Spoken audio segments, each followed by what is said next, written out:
ሰላም ጤና ይስጥልን አድማጭ ተመልካቾቻችን።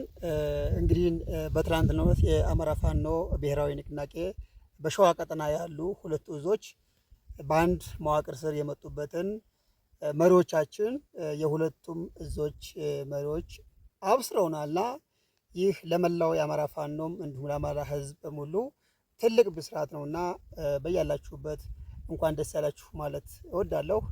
በመቀጠል ዛሬ አጠገቤ አንድ እንግዳ ይዤ መጥቻለሁና እንግዳዬ አርበኛ ንዋይ ገብሩ ይባላል። እንግዲህ ምናልባት አንዳንዶቹ ያው አርበኛ ሲባሉ ለምን ጀማሪ ታጋይ ነን ይላሉና እንግዳዬ ፋኖ ንዋይ ገብሩ ይባላል። እንግዲህ የመይሳው ካሳ ከአፄ ቴዎድሮስ መንደር ከጎንደር ተነስቶ ከሸዋ ወንድሞቹ ጋር እዚህ እየታገለ ያለ ጀግና ታጋይ ነውና ፋኖ ንዋይ እንኳን በሰላም ተገናኘን። እሺ እድሉን ስለሰጠኝ አመሰግናለሁ። ይድነቃቸው ጓድ ይድነቃቸው። እኔ ፋኖ ንዋይ ገብረ ይባላለሁ። ተወልጄ ያደግኩት ደቡብ ጎንደር ነው። የምታገለው ደግሞ አሁን ያለሁበት ከትግል ጓዶች ጋር በሸዋ ቀጠና ነው ያለሁት። እሱም ሆኖ እያለ ከዚህ በፊት ያው የነበርኩበት ሁኔታ ይታወቃል። ምክንያቱም ልዩ ኃይል ነው የነበርኩ። ልዩ ኃይል ይበተን ብሎ ብልጽግና ይህንን አዋጅ ካወጀበት ጀምሮ እኔም ደግሞ ቀጥታ ወደ ፋኖ ነው የተቀላቀልኩት። የታገልኩት ያለሁት አሁን በፋኖ ነው የምገኘው። ስርዓቱ አማራን ማጥፋት እስከሆነ ድረስ ገብቶኝ ነው እየታገልኩት ያለሁት። ስለዚህ ያልገባችሁ አካላት ካላችሁ እባካችሁ ባሳምነው ስም ለምናችኋለሁ። ልዩ ኃይል የነበራችሁ በሙሉ ፋኖን ተቀላቀሉ። ይሄን ነው ማለት የምፈልገው። ይድነቃቸው ከልብ አመሰግናለሁ። ፋኖ ንዋይ እንግዲህ እንደምታውቀው የአማራ ፋኖ ሰፈር የማይገድበው መሆኑን አንደኛ ማሳያው አንተ ነህ። እንግዲህ ከመይሳው ካሳ ከጎንደር ተነስተህ የሸዋ ወንድሞቼ ብለህ መላው የአማራ ቀጠና የኔ ነው ብለህ እየታገልክ ትገኛለህና እንደ ወንድም በቅርቡ እንደምታውቀው የአማራ ፋኖ አንድ የሆነ ወጥ የሆነ አደረጃጀት ይዞ መጥቷል። እሱም የአማራ ፋኖ ብሔራዊ ንቅናቄ ይባላልና እንደው ያንን አደረጃጀት ትሰማ ምን ተሰማህ?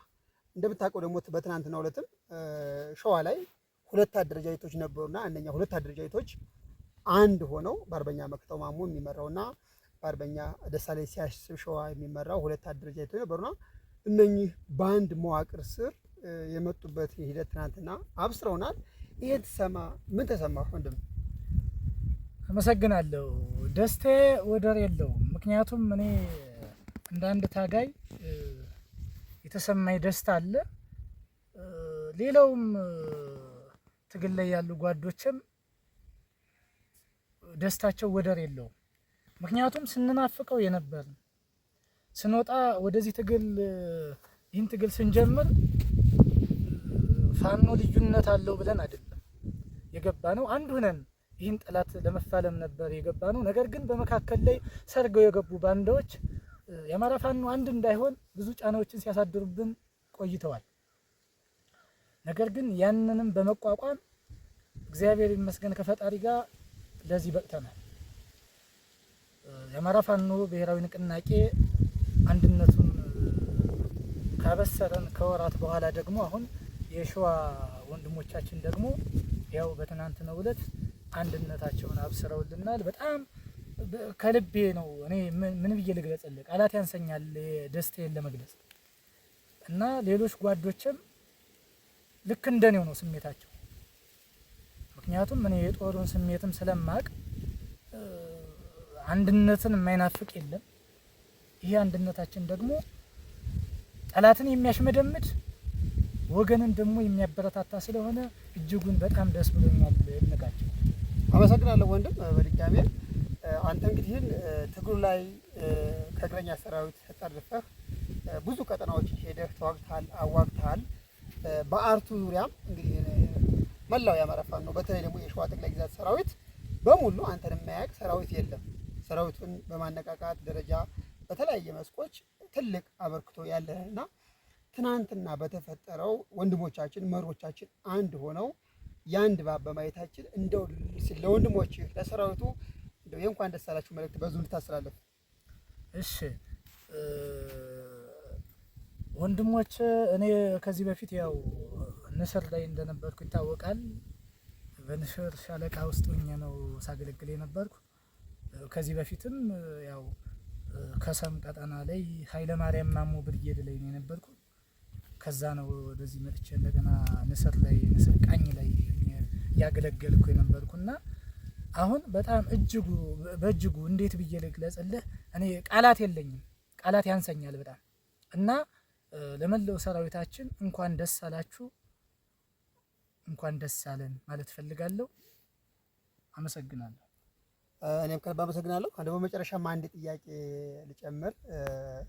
ታጋይ አርበኛ ነዋይ እንግዲህ እንደምታውቀው የአማራ ሕዝብ የህልውና አደጋ ደርሶበት የመኖርና ያለመኖር እጣ ፋንታ ውስጥ ገብቶ እንደምታውቀው ሁሉም ከተለያየ ዘርፍ ከተለያየ የሙያ መስክ መጥቶ የአማራ ፋኖን ተቀላቅሎ የህልውና አደጋውን ለመቀልበስ ከፍተኛ እልህ አስጨራሽ ትግል ውስጥ ይገኛልና በዚህ ሰዓት ካገዛዙ ጋር የወገኑ እነ ሽመልስ አብዲሳ እንደተናገሩት አማራን በአማራው እናጨርሰዋለን እንዳሉት ሚሊሻውን በተለይ በመያዝ አንዳንድ ደግሞ የቀድሞ ልዩ ኃይል ሊሆን ይችላሉ በአድማ በተና መልክ በመደራጀት ካገዛዙ ጋር የተሰለፉ አሉ።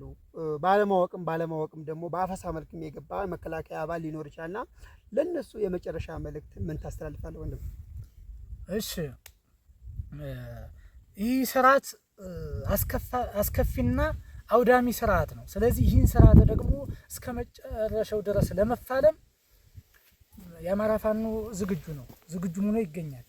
ነገር ግን በውስጡ ደግሞ የብልጽግና ስርዓትን ወንበር አስጠብቃለሁ ብላችሁ የታገላችሁ ያላችሁ አድማ ብትን ምንሻ እንዲሁም መከላከያ ሰራዊት ወደ ፋኖ እንድትገቡ ወደ ትክክለኛው ወደ ሀገር ገንቢው ወደ ፋኖ ተቋም እንድትቀላቀሉ ስል መልእክቴን አስተላልፋለሁ። አመሰግናለሁ።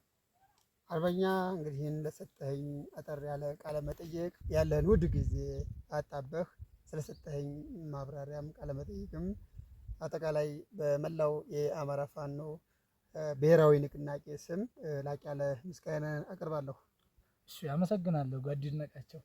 ሰላም ሁኑልኝ።